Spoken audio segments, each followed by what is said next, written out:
Seguimos leyendo Camino de Servidumbre de Friedrich Hayek. Segunda parte. Introducción. Pocos descubrimientos son tan exasperantes como los que reflejan la genealogía de las ideas. Lord Acton. Los acontecimientos contemporáneos difieren de la historia en que no conocemos los resultados que producirán. Mirando hacia atrás, podemos apreciar la significación de los sucesos pasados y trazar las consecuencias que quedaron de su tránsito. Mientras la historia fluye, no es historia para nosotros. Nos lleva hacia un país desconocido y rara vez podemos lograr un destello de lo que tenemos delante. Diferente sería si se nos permitiera pasar por segunda vez a través de los mismos acontecimientos, con todo el saber que vimos antes. Cuán distintas se mostrarían las cosas ante nosotros, cuán importantes, a menudo alarmantes, nos parecerían ciertos cambios que ahora apenas advertimos. Probablemente es una suerte que el hombre no pueda alcanzar jamás esa experiencia y no conozca ninguna ley que tenga que obedecer la historia. Sin embargo, aunque la historia jamás se repite por completo, y precisamente porque no hay evolución inevitable, podemos, hasta cierto punto, aprender del pasado para evitar la repetición del mismo proceso. No se necesita un profeta para percatarse de los peligros inminentes. Una accidental combinación de atención y experiencia revelará a menudo a un hombre los acontecimientos bajo aspectos que pocos alcanzan a ver. Las siguientes páginas son el producto de una experiencia que se aproxima todo lo posible a vivir sucesivamente durante largos periodos en países diferentes.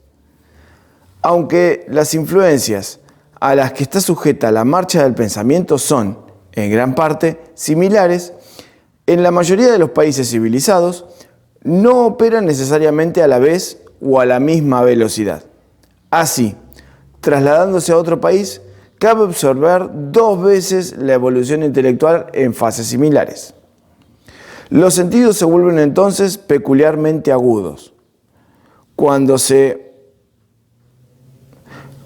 segunda vez se oye expresar opiniones o promulgar medidas que uno ya encontró hace 20 o 25 años, éstas asumen un nuevo significado. Como signos de un rumbo definido, sugieren, si no la necesidad, por lo menos la probabilidad de que los acontecimientos sigan un curso semejante. Es necesario declarar ahora la desagradable verdad de que estamos en cierto peligro de repetir la suerte de Alemania. Recuerden, Alemania en los años 30. El peligro no es inmediato, cierto, y las condiciones de Inglaterra están aún lejos de las observadas en los últimos años en Alemania, que se hace difícil creer que nos movemos en la misma dirección. Sin embargo, aunque el cambio sea largo, es de tal suerte que resulta cada vez más difícil retroceder. Si a la larga somos hacedores de nuestro propio destino, a corto plazo somos cautivos de las ideas que hemos engendrado. Si no conocemos a tiempo el peligro, podemos tener la esperanza de conjugarlo. No es la Alemania de Hitler, la Alemania de la guerra presente, aquella con la que Inglaterra ofrece mayor semejanza. Pero los que estudian la evolución de ideas difícilmente pueden dejar de ver que hay más de una semejanza superficial entre la marcha del pensamiento en Alemania durante la guerra anterior y tras ella el transcurso actual de las ideas en Inglaterra. Existe ahora aquí, evidentemente, el mismo empeño en que la organización del país, realizada para los fines de la defensa, se mantengan para los fines de creación. Es el mismo desprecio hacia el liberalismo del siglo XIX, el mismo realismo espurio hasta cinismo y la misma aceptación fatalista de los rumbos inevitables, y por lo menos 9 de cada 10 lecciones que nuestros más vociferantes reformadores tanto ansían que saquemos de esta guerra son precisamente las lecciones que los alemanes extrajeron de la guerra anterior y tanto han contribuido a producir el sistema nazi. A lo largo de este libro tendremos la oportunidad de mostrar que hay otros muchos puntos en los cuales, con un intervalo de 15 a 25 años, parecemos seguir el ejemplo de Alemania. Aunque nadie se agrada que le recuerden esas cosas, no hace tantos años que los progresistas sostenían generalmente la política socialista de aquel país, como un ejemplo para imitar. De la misma manera en que años más recientes ha sido Suecia el país modelo hacia el que volvían las miradas más avanzadas. Aquellos cuya memoria alcanza más lejos saben cuán profundamente han influido, al menos sobre la generación que le precedió a la guerra anterior. El pensamiento alemán y la praxis alemana en los ideales y la política británicos. El autor ha consumido cerca de la mitad de su vida adulta en su Austria nativa, en estrecho contacto con la vida intelectual alemana, y la otra mitad en Estados Unidos e Inglaterra. En la docena de años a lo largo de los cuales este país se ha convertido en su hogar, ha llegado a convencerse de que en algunas, por lo menos, de las fuerzas que han destruido la libertad en Alemania, están operando también aquí. Y que el carácter y la fuente de este peligro son aún menos comprendidos aquí, si ello es posible, que lo fueron en Alemania. La gran tragedia está en no ver todavía que en Alemania eran en su mayoría bien intencionados, hombres que fueron admirados y temidos aquí como modelos. Los que prepararon la vía de sus fuerzas, sino que crearon efectivamente y que ahora pretenden todo aquello que ellos detestan. Sin embargo, nuestras probabilidades de evitar el destino semejante dependen de nuestra capacidad para hacer frente al peligro y para disponernos a revisar incluso nuestras esperanzas y ambiciones más queridas, si resultasen ser la fuente del riesgo. Pocos signos hay, sin embargo, para suponernos el valor intelectual necesario a fin de admitir por propio impulso que nos podemos haber equivocado. Pocos son los dispuestos a reconocer que el nacimiento del fascismo y del nazismo no fue una reacción contra las tendencias socialistas del período precedente, sino el producto inevitable de aquellas corrientes. Es un hecho que la mayoría de las gentes no querían ver, cuando ya se percibía desde lejos la semejanza de muchos rasgos repulsivos de los regímenes anteriores, en la Rusia comunista, en la Alemania nacionalsocialista. Como resultante de ello, muchos se consideran infinitamente por encima de las aberraciones del nazismo y que odian sinceramente todas sus manifestaciones. Se afanan a la vez por ideales cuyo triunfo conduciría directamente a la tiranía aborrecida. Todos los paralelos entre las evoluciones de países diferentes son, por supuesto, engañosos. Pero no baso principalmente mi argumentación en estos paralelos, ni voy a alegar que estas evoluciones son inevitables. Si lo fueran, no tendría sentido escribir sobre ellos. Cabe evitarlas si las gentes comprenden a tiempo dónde le pueden conducir sus esfuerzos. Pero hasta hace poco apenas podían ponerse esperanzas en el éxito de cualquier intento para hacerlas visibles en el peligro. Parece, sin embargo, como si el tiempo hubiera madurado para una discusión plena sobre toda la cuestión. No solo se reconoce ahora en general el problema, sino que hay, además, razones especiales que nos obligan en esta coyuntura que ahora enfrentamos, directamente con la cuestión. Se dirá quizá que no es esta la oportunidad para plantear una cuestión, sobre la cual chocan violentamente las opiniones, pero el socialismo del que hablamos no es cosa de partido. Y las cuestiones que aquí discutiremos tienen poco que ver con las que se disputan en los partidos políticos. No afecta a nuestro problema que algunos grupos puedan desear menos socialismo que otros, que unos deseen el socialismo en interés principalmente de un grupo y otros en el de otro. Lo importante es que si consideramos que las leyes cuyas opiniones influyen sobre la evolución de los acontecimientos, todas son ahora, en cierta medida, socialistas en Inglaterra. Si ya está de moda subrayar que todos somos socialistas ahora, es simplemente por ser un hecho demasiado obvio. Apenas nadie duda de que tenemos que continuar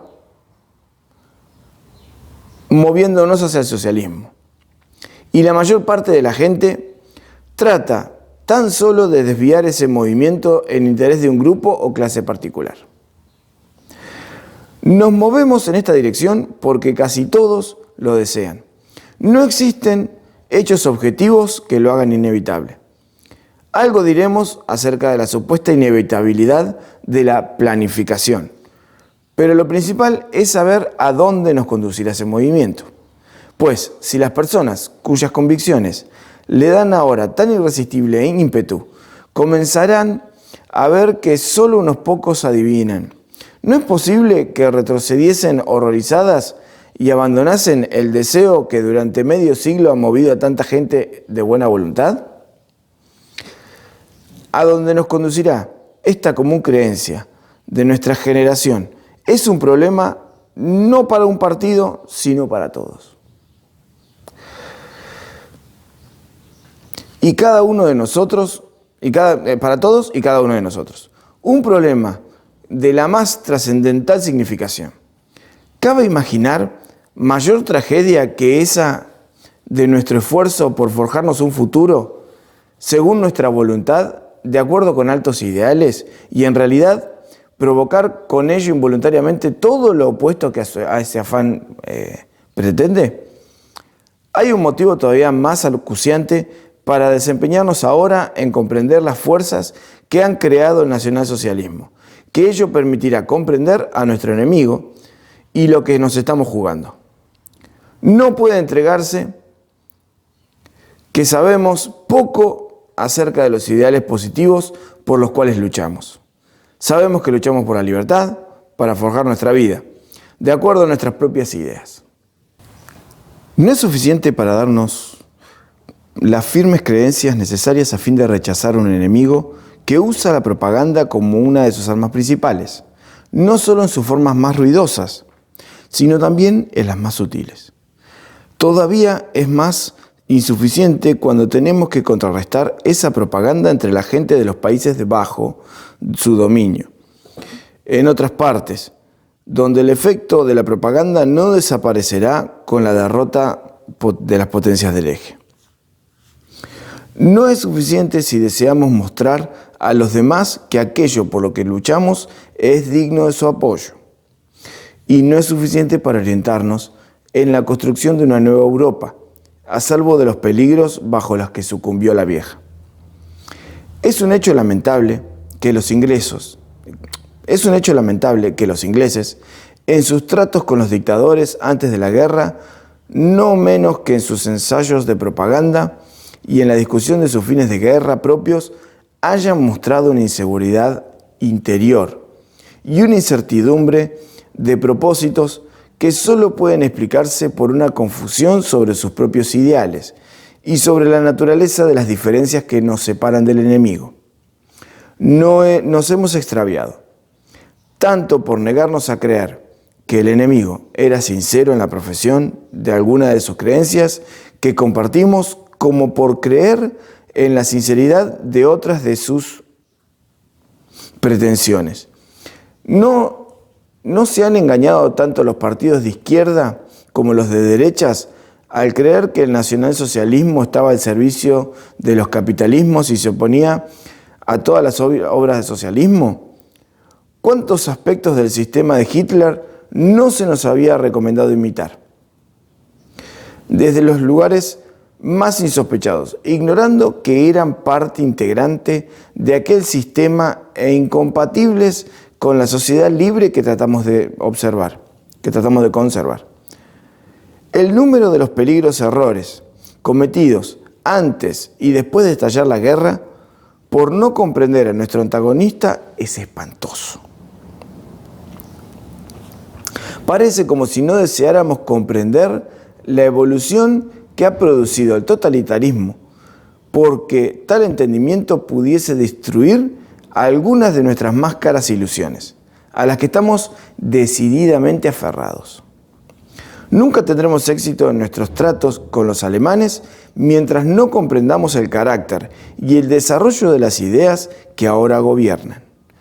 La teoría, que de nuevo se extiende, según la cual los alemanes, como tales, son intrínsecamente perversos, es difícil de defender y no muy creída por quienes la defienden.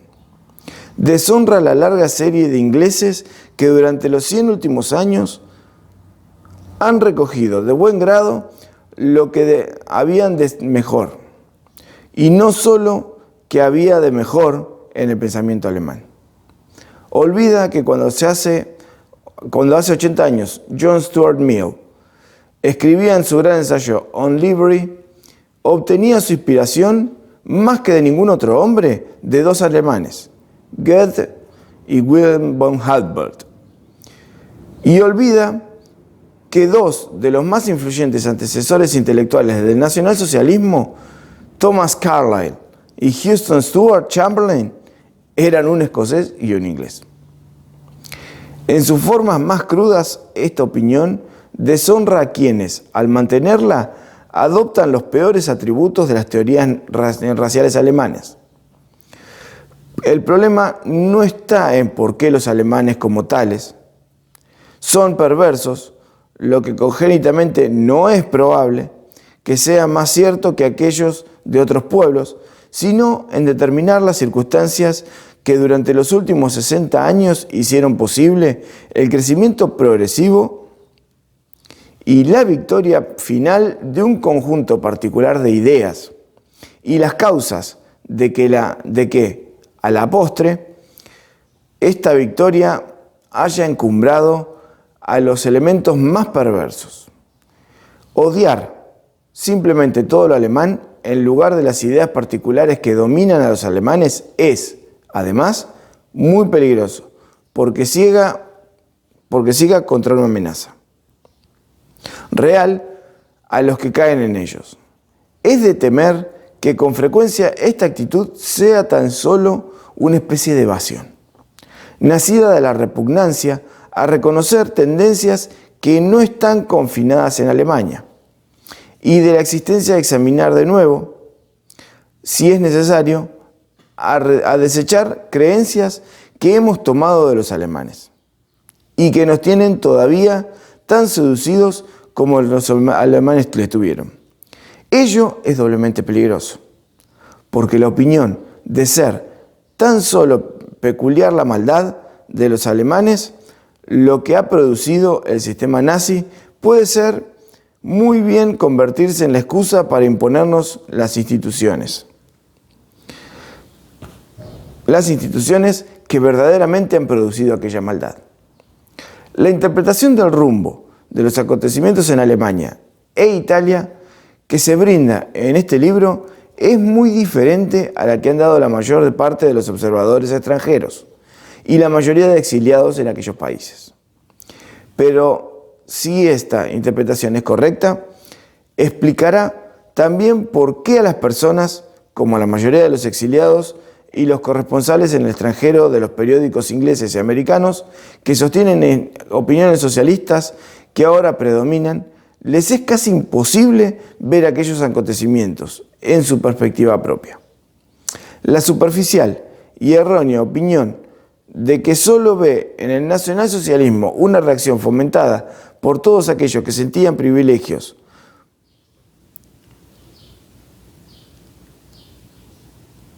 o amenazados por el avance del socialismo, era naturalmente sostenida por quienes participaron activamente de algún grupo en el movimiento de ideas que ha conducido al nacionalsocialismo. se detuvieron en algún punto de esta evolución, al enfrentarse así con los nazis, y se vieron forzados a abandonar su país. Pero el hecho de haber sido numéricamente la única opción importante a los nazis no significa que, en el sentido más amplio, todos los alemanes se hayan hecho socialistas. Y el liberalismo, en el viejo sentido, había sido expulsado por el socialismo. Como esperamos mostrar, el conflicto existente en Alemania entre la derecha nacionalsocialismo y las izquierdas es el tipo de conflicto que surge siempre entre facciones socialistas rivales. Si esta interpretación es correcta, significa pues que muchos de estos refugiados socialistas, al aferrarse a sus ideas, ayudan ahora, aunque con la mejor voluntad del mundo, a llevar a su país de adopción por el camino que ha seguido Alemania. Sé que muchos de mis amigos ingleses se han estremecido a veces ante las opiniones semifascistas y que ocasionalmente oyen expresar a refugiados alemanes, cuyas auténticas convicciones socialistas no podría ponerse en duda. Pero, mientras estos observadores ingleses lo achacaban al hecho de ser alemanes, la verdadera explicación está en que eran socialistas, con una experiencia que les habría situado varias etapas por delante de la alcanzada por los socialistas británicos. Por descontado que los socialistas alemanes hallaron mucho apoyo en su país en ciertas características de la tradición prusiana, y en este parentesco entre el prusianismo y el socialismo del que se vanaglorian en Alemania ambas partes. Da una información adicional que nuestra principal argumentación, pero sería un error creer que fue lo alemán, en específico, más que el elemento socialista, lo que produjo el totalitarismo. Fue el predominio de las ideas socialistas, y no el prusianismo, lo que Alemania tuvo en común con Italia y Rusia. Y fue que las masas, y no las clases impregnadas de la tradición prusiana y favorecidas, por ella donde surgió el nacionalsocialismo.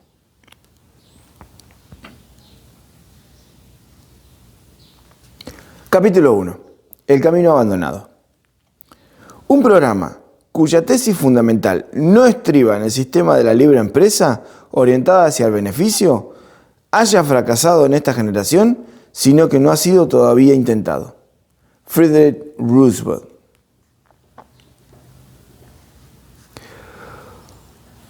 Cuando el curso de la civilización toma un giro insospechado, cuando en lugar del progreso continuo que esperábamos, nos vemos amenazados por males que asociábamos con las pasadas edades de la barbarie, culpamos naturalmente a cualquiera menos a nosotros mismos.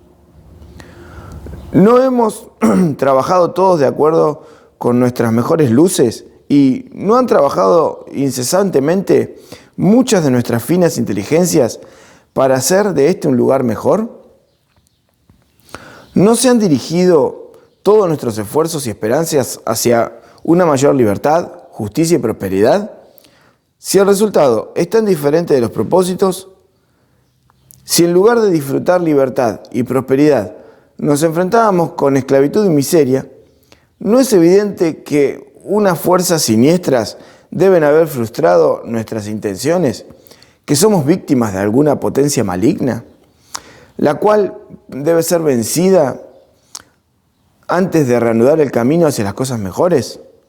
Por mucho que podamos disentir cuando señalamos al culpable, séalo el inicuo del capitalismo o el espíritu malvado de un particular país, la estupidez de nuestros antepasados o un sistema social no derrumbado por completo, aunque venimos luchando contra él durante medio siglo, todos estamos, o por lo menos lo estábamos hasta hace poco, ciertos de alguna cosa, que las ideas directoras que durante la última generación han ganado la mayor parte de la gente de buena voluntad y han determinado los mayores cambios de nuestra vida social, no pueden ser falsas. Estamos dispuestos a aceptar cualquier explicación de la presente crisis de nuestra civilización, excepto una: que el actual estado del mundo pueda proceder de nuestro propio error y que el intento de alcanzar alguno de nuestros más caros ideales haya, al parecer, producido resultados que difieren por completo de los esperados. Mientras todas nuestras energías se dirigen a conducir esta guerra a un final victorioso, resulta a veces difícil recordar que ya antes de la guerra se minaban aquí y se destruían allá los valores por los cuales ahora luchamos. Aunque, de momento, los diferentes ideales estén representados por naciones hostiles que luchan por su existencia. Es preciso no olvidar que este conflicto ha resultado de la pugna de ideas dentro de lo que, no hace mucho, era una civilización europea común, y la que las tendencias culminantes en la creación de sistemas totalitarios no estaban confinados a países que a ellos sucumbieron. Aunque la primera tarea debe ser ahora de ganar la guerra, ganarla nos reportará tan solo otra oportunidad para hacerle frente a los problemas fundamentales y para encontrar una vía que nos aleje del destino que acabó civilizaciones afines. Es algo difícil imaginarse ahora a Alemania e Italia o a Rusia, no como mundos diferentes, sino como productos de una evolución intelectual en la que hemos participado. Es más sencillo y confortante pensar, por lo menos en lo que se refiere a nuestros enemigos, que son enteramente diferentes de nosotros y que les ha sucedido lo que aquí no puede acontecer. Sin embargo, la historia de estos países en los años que precedieron al otro sistema totalitario de nuestra muestra pocos rasgos que no sean familiares. La pugna externa es el resultado de una transformación del pensamiento europeo, en la que otros avanzaron tanto que llevaron a un conflicto irreconciliable con nuestros ideales. Pero la transformación no ha dejado de afectarnos. Que un cambio de ideas y la fuerza de voluntad humana han hecho del mundo lo que ahora es, aunque los hombres no previesen los resultados y que ningún cambio espontáneo en los hechos nos obligaran a moldar así nuestro pensamiento, es quizás particularmente difícil de ver para un inglés. Y ello porque el inglés, afortunadamente para él, marchó en esta evolución a la saga de la mayor parte de los pueblos europeos. Saga por zigzag, ¿no? En camino opuesto. Todavía consideramos los ideales que nos guían y nos han guiado durante la pasada generación como ideales que solo en el futuro han de alcanzarse.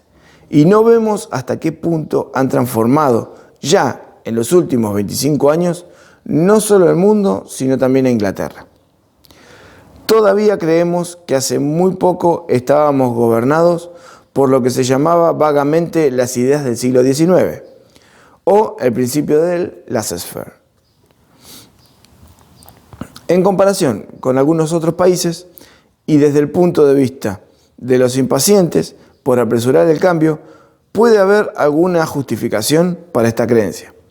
Pero aunque hasta 1931 Inglaterra solo había seguido lentamente el sendero por el que otros conducían, también habíamos avanzado tanto que únicamente quienes alcanzan con su memoria los años anteriores a la Primera Guerra saben lo que era un mundo liberal. El punto decisivo que la gente apenas ha reconocido todavía no es ya la magnitud de los cambios ocurridos durante la última generación, sino el hecho de significar una alteración completa en el rumbo de nuestras ideas y nuestro orden social. Al menos durante los 25 años anteriores a la transformación del espectro del totalitarismo en una amenaza real, hemos estado alejándonos progresivamente de las ideas esenciales sobre las que se fundó la civilización europea. Que este movimiento en el que entramos con tan grandes esperanzas y ambiciones, nos haya abocado al horror totalitario ha sido un choque tan profundo para nuestra generación que todavía rehúsa a relacionar los dos hechos. Sin embargo, esta evolución no hace más que confirmar los avisos de los padres de la filosofía liberal que todavía profesamos. Hemos abandonado progresivamente aquella libertad en materia económica sin la cual jamás existió en el pasado libertad personal ni política. Aunque algunos de los mayores pensadores políticos del siglo XIX, como de Tocqueville y Lord Acton, nos advirtieron que socialismo significa esclavitud. Ahora, cuando vemos surgir ante nuestros ojos una nueva forma de esclavitud, hemos olvidado tan completamente la advertencia que rara vez se nos ocurre relacionar las dos cosas. ¿Cuán fuerte es la ruptura, no solo con el pasado reciente, sino con todo el desarrollo de la civilización occidental, que significa el rumbo moderno hacia el socialismo? Se ve con claridad si la consideramos no solo sobre el fondo del siglo XIX, sino en perspectiva histórica más amplia. Estamos abandonando rápidamente no solo las ideas de Colden y Bright, de Adam Smith y Hume, e incluso las de Locke y Milton, sino que las características de la civilización occidental, tal como se han desarrollado a partir de sus fundamentos establecidos por el cristianismo y por Grecia y por Roma, no solo el liberalismo de los siglos XIX y XVIII, sino el fundamental individualismo que heredamos de Erasmo, Montaigne, de Cicerón y Tácito, Pericles y Tucídides, que han abandonado progresivamente. El dirigente nazi, que escribió la Revolución Racional Socialista como un contrarrenacimiento, está más en lo cierto de lo que probablemente suponía. Ha sido el paso decisivo en la ruina de aquella civilización que el hombre moderno vino construyendo desde la época del Renacimiento y que era, sobre todo, una civilización individualista. Individualismo es hoy una palabra mal vista y ha llegado a asociarse con egoísmo y egotismo. Pero el individualismo del que hablamos, contrariamente al socialismo y las demás formas de colectivismo, no está en conexión necesaria con ellos. Solo gradualmente podremos, a lo largo de este libro, aclarar el contraste entre los dos principios opuestos. Ahora bien, los rasgos esenciales de aquel individualismo que, con elementos aportados por el cristianismo y la filosofía de la antigüedad clásica, se logró plenamente por vez primera durante el Renacimiento y han crecido y se han extendido después en lo que reconocemos como civilización occidental europea, son el respeto por el hombre individual, qua hombre, por ser simplemente hombre, ¿sí? Es decir, el reconocimiento de sus propias opiniones y gustos como supremos en su propia esfera. Por mucho que se estreche esta y la creencia de que es deseable que los hombres puedan desarrollar sus propios dotes e inclinaciones individuales, independencia y libertad son palabras tan gastadas por el uso y abuso que se duda en emplearlas para expresar los ideales que representaron durante este periodo. Tolerancia es quizás la sola palabra que todavía conserva plenamente el significado del principio que durante todo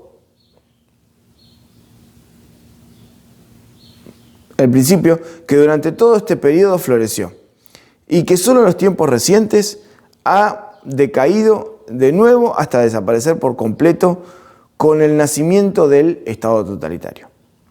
La transformación gradual de un sistema organizado rígidamente en jerarquías donde todos los hombres pudieron al menos intentar la forja de su propia vida, donde el hombre ganó la oportunidad de conocer y elegir entre diferentes formas de vida, está asociada estrechamente con el desarrollo del comercio. Desde las ciudades comerciales del norte de Italia, La nueva concepción de la vida se extendió con el comercio hacia el occidente y el norte, a través de Francia y el suroeste de Alemania, hasta los Países Bajos y las Islas Británicas, enraizando firmemente allí donde un poder político despótico no la sofocó. En los Países Bajos y en Gran Bretaña disfrutó por largo tiempo su más completo desarrollo. Por primera vez logró una oportunidad para crecer libremente y servir de fundamento a la vida política y social de estos países. Desde aquí, después de los siglos XVII y XVIII, comenzó de nuevo a extenderse en una forma más plena hacia Occidente y Oriente, al Nuevo Mundo y al centro del continente europeo, donde unas guerras devastadoras y la opresión política habían ahogado a los primeros albores de una expansión semejante. Durante todo este moderno periodo de la historia europea, el desarrollo general de la sociedad se dirige a libertar al individuo de los lazos que le forzan a seguir las vías de la costumbre o del precepto en la prosecución de sus actividades ordinarias. Él, con reconocimiento consciente de que los esfuerzos espontáneos y no sometidos a control de los individuos fueran capaces de producir un orden complejo de actividades económicas, solo pudo surgir cuando aquel desarrollo hubo logrado cierto progreso. La posterior elaboración de unos argumentos consecuentes en favor de la libertad económica ha sido el resultado de un libre desarrollo de las actividades económicas que fue el subproducto espontáneo e imprevisto de la libertad económica. Quizá el mayor resultado del desencadenamiento de las energías individuales fue el maravilloso desarrollo de la ciencia, que siguió pasos de la libertad individual desde Italia a Inglaterra y más allá. Que la facultad interventiva del hombre no fue menor en los periodos anteriores, lo demuestra la multitud de ingeniosos juguetes automáticos y otros artificios mecánicos construidos cuando la técnica industrial estaba aún estacionada, y el desarrollo de algunas industrias que, como la minería o la relojería, no estaban sujetos a intervenciones restrictivas. Pero los escasos intentos para un uso industrial más extenso de las invenciones mecánicas,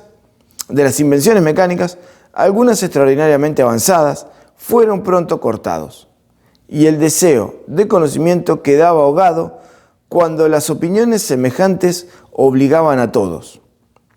Se permitió que las creencias de la gran mayoría sobre lo justo y lo conveniente cerrasen el camino al innovador individual. Solo cuando la libertad industrial abrió la vía al libre uso del nuevo conocimiento, solo cuando todo pudo ser intentado, si se encontraba alguien capaz de sostenerlo a su propio riesgo, y debe añadirse, no a través de las autoridades oficialmente encargadas del cultivo del saber, la ciencia hizo progresos, que en estos últimos 150 años han cambiado la faz del mundo. Como ocurre tantas veces, sus enemigos han percibido más claramente que la mayor parte de sus amigos la naturaleza de nuestra civilización. La perenne enfermedad occidental, la rebelión del individuo contra la especie, como un totalitarismo del siglo XIX, Auguste Comte caracterizó aquella.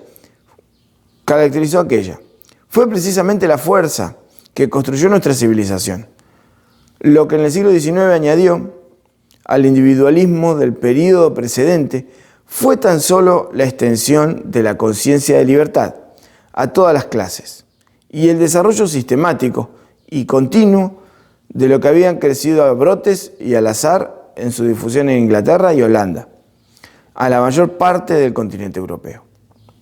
El resultado de este desenvolvimiento sobrepasó todas las previsiones. Allí, donde se derrumbaron las barreras puestas al libre ejercicio del ingenio humano, el hombre se hizo rápidamente capaz de satisfacer nuevos órdenes de deseos. Y cuando el nivel de vida ascendente condujo al descubrimiento de trazos muy sombríos de la sociedad, trazos que los hombres no estaban dispuestos a tolerar, no hubo probablemente clase que no lograra un beneficio sustancial del general progreso.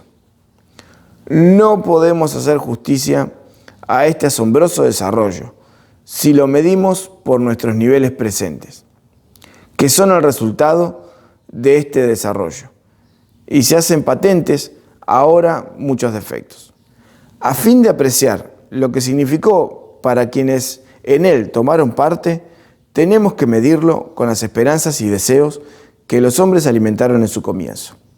No hay duda de que el resultado sobrepasó los más impetuosos sueños del hombre. Al comienzo del siglo XX, el trabajador ya se había alcanzado en el mundo occidental un grado de desahogo material, seguridad e independencia personal que difícilmente hubieran tenido los posibles 100 años anteriores.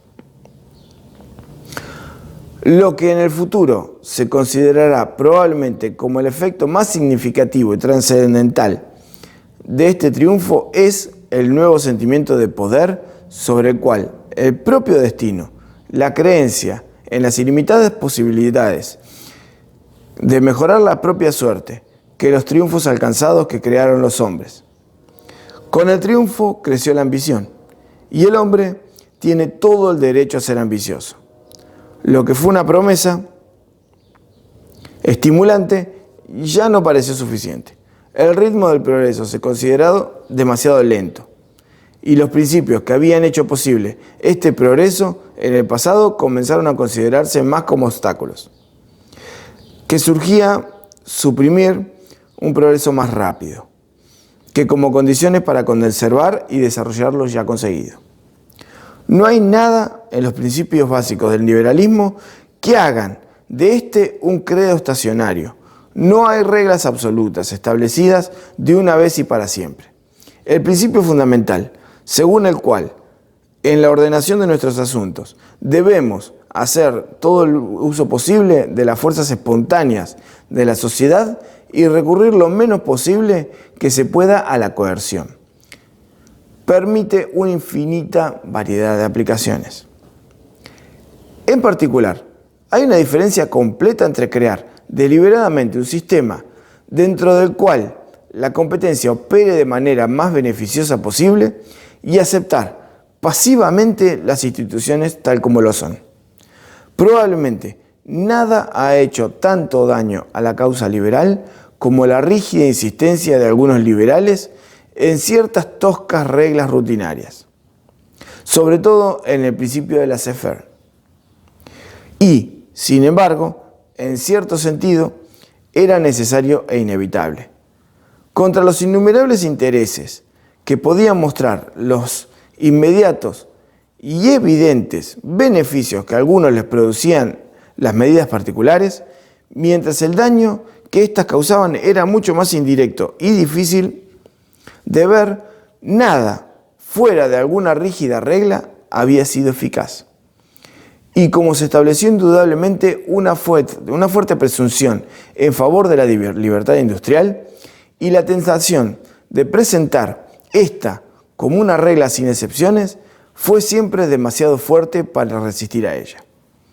Pero con esta actitud de muchos divulgadores de la doctrina liberal, era casi inevitable que una vez rota por varios puntos su posición, pronto se derrumbase toda ella. La posición se debilitó, además, por el forzosamente lento progreso de una política que se pretendía la mejora gradual en la estructura institucional de la sociedad libre. Este progreso dependía de nuestro conocimiento de las fuerzas sociales, las condiciones más favorables para que éstas operasen de manera deseable. Como la tarea consistía en ayudar donde fuese necesario, complementar su operación y el primer requisito era comprenderlas. La actitud del liberal hacia la sociedad es como la del jardinero que cultiva una planta, el cual, para crear las condiciones más favorables a su desarrollo, tiene que conocer cuanto le sea posible acerca de su estructura y funciones. Ninguna persona sensata debiera haber dudado de que estas toscas reglas en las que se presentaron los principios de la economía política del siglo XIX eran solo un comienzo, que teníamos mucho más que aprender aún y que todavía quedaban inmensas posibilidades de avance sobre las líneas en las que nos movíamos. Pero este avance solo podía lograrse en la medida en que ganásemos el dominio intelectual de las fuerzas que queríamos utilizar.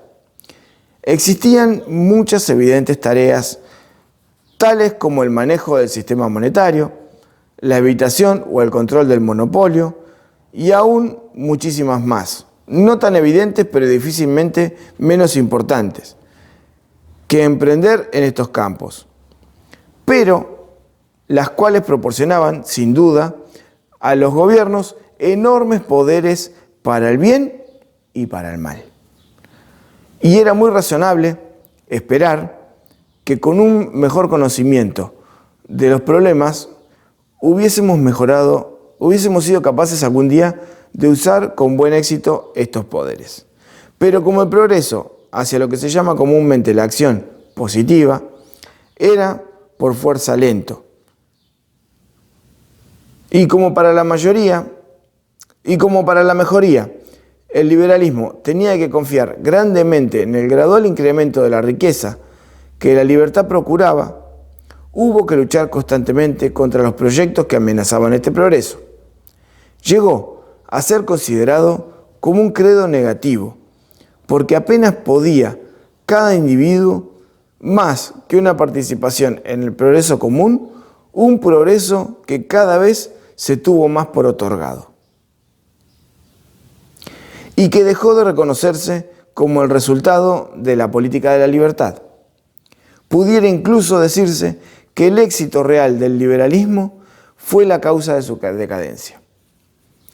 Por razón del éxito ya logrado, el hombre se hizo cada vez más reacio a tolerar los males subsistentes que ahora se le aparecían, a la vez como insoportables y necesarios. A causa de la creciente impaciencia ante el lento avance de la política liberal y la justa irritación contra los que usaban la fraseología liberal en presencia de privilegios antisociales y la ambición sin límite aparentemente justificada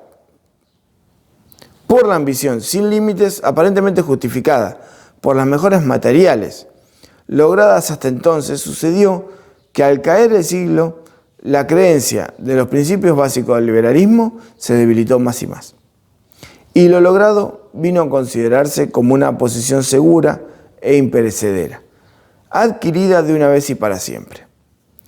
La atención de gente se fijó sobre las nuevas demandas, la rápida satisfacción de las cuales parecía dificultada por la adhesión a los viejos principios.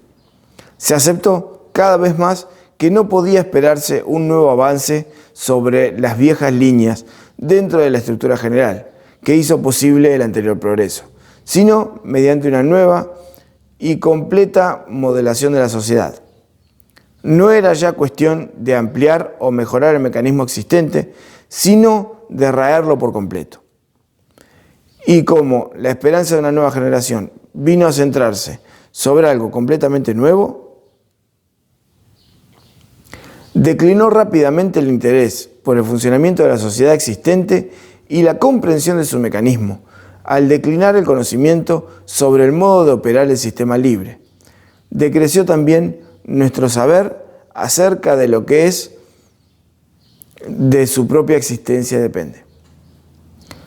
No es aquí el lugar de discutir cómo fue alimentado este cambio de perspectiva por la incuestionada transposición a los problemas de la sociedad, que los hábitos mentales engendrados en una reflexión sobre los problemas tecnológicos, los hábitos mentales del hombre de ciencia y del ingeniero.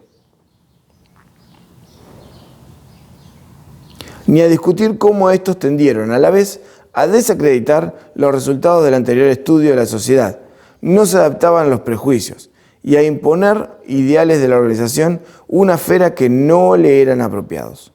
Lo que aquí nos preocupa es mostrar cuán completamente, aunque de manera gradual y por pasos casi imperceptibles, ha cambiado nuestra actitud hacia la sociedad. Lo que en cada etapa de este proceso de cambio pareció tan solo una diferencia de grado, ha originado, ya en su efecto acumulativo, una diferencia fundamental entre la vieja actitud liberal frente a la sociedad y el enfoque presente en los problemas actuales. El cambio supone una completa inversión del rumbo que hemos bosquejado, un completo abandono de la tradición individualista que creó la civilización occidental. De acuerdo con las opiniones ahora dominantes, la cuestión no consiste ya en averiguar cuál puede ser el uso de las fuerzas espontáneas que se encuentran en la sociedad libre. Hemos acometido efectivamente la eliminación de las fuerzas que producen resultados imprevistos y la sustitución del mecanismo impersonal y anónimo del mercado por una dirección colectiva y consciente de todas las fuerzas sociales hacia metas deliberadamente elegidos. Nada ilustra mejor esta diferencia que la posición extrema adoptada en un libro muy elogiado, cuyo programa de la llamada Planificación para la Libertad hemos de comentar más de una vez. Jamás hemos tenido que levantar y dirigir el sistema entero de la naturaleza, escribe el doctor Karl Mannheim, como nos hemos forzado a hacerlo hoy con la sociedad. La humanidad tiende cada vez más a regular su vida entera, aunque jamás ha intentado crear una segunda naturaleza. Es significativo que este cambio en el rumbo de las ideas ha coincidido con una inversión en el sentido que siguieron estas al atravesar el espacio. Durante más de 200 años, las ideas inglesas se extendieron hacia el este. La supremacía de la libertad fue lograda en Inglaterra. Parecía destinada a extenderse al mundo entero, pero hacia 1870 el reinado de estas ideas había alcanzado probablemente su máxima expresión, hacia el este. Desde entonces comenzó su retirada. Y un conjunto de ideas diferentes, en realidad no nuevas, sino muy viejas, ha comenzado a avanzar desde el este. Inglaterra perdió la dirección intelectual de las esferas política y social, y se convirtió en importadora de ideas. Durante los 60 años siguientes, fue Alemania el centro donde partieron hacia Oriente y Occidente las ideas destinadas a gobernar el mundo del siglo XX. Fue Hegel o Marx, List o Schmoller, Sombart o Mannheim. Fuese el socialismo en su forma más radical o simplemente la organización o la planificación de un tipo menos extremo, las ideas alemanas entraron fácilmente por doquier y las instituciones alemanas se imitaron, aunque las más nuevas ideas, particularmente el socialismo, no nacieron en Alemania, fue en Alemania donde se perfeccionaron, donde alcanzaron el último cuarto del siglo XIX y el primero del siglo XX su pleno desarrollo. Se olvida ahora a menudo que fue muy considerable durante este periodo la primacía de Alemania en el desenvolvimiento de la teoría y práctica del socialismo, que una generación antes de llegar a ser socialismo, una cuestión importante en Inglaterra, contaba Alemania con un dilatado partido socialista en su parlamento, y que, hasta no hace mucho, el desarrollo doctrinal del socialismo se realizaba casi enteramente en Alemania y Austria. Y de manera, incluso las discusiones que hoy Rusia parten, en gran medida de donde los alemanes las dejaron.